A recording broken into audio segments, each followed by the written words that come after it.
Nananatili ang respeto ng palasyo sa gitna ng pagpapalit ng liderato sa Senado ngayong araw. Samantala, hinikayat ng Malacanang sa publiko na huwag makinig sa mga paninira sa kasalukuyang administrasyon. Yan ang ulat ni Clay Pardilla, live. Clay? Audrey, nirerespeto ng Malacanang ang palitan ng pamumuno sa Senado. Ito ang inihayag ng palasyo kasunod ng pagkakaluklok sa bagong acting Senate President sa mataas na kapulungan. Ayon sa Malacanang, naayon sa batas at walang nabaling rule of law ang pagbabago sa liderato ng Senado.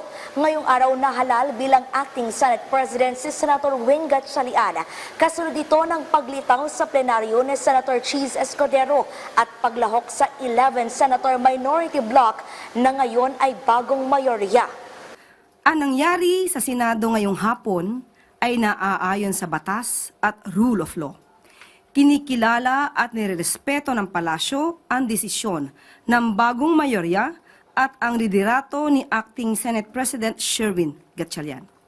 Una nang hinimok ni Pangulong Ferdinand R. Marcos Jr. na bumalik na sa trabaho ang Senado matapos ang ilang araw na pagliban sa sesyon na dating majority bloc sa pamumuno ni Senator Alan Peter Cayetano. Sa Facebook post, sinagot ng presidential sister na si Senator Amy Marcos ang panawagan ng Pangulo.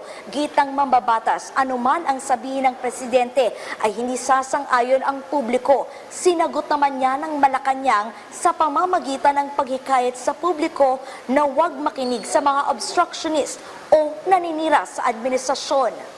Yan ang dapat tutukan ng taong bayan. Dapat maging mapanuri.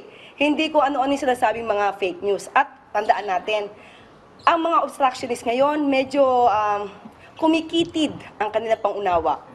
Tiniyak din ng Malacanang na nakatutok lamang sa pagtatrabaho si Pangulong Marcos anuman ang makuhang rating sa mga survey.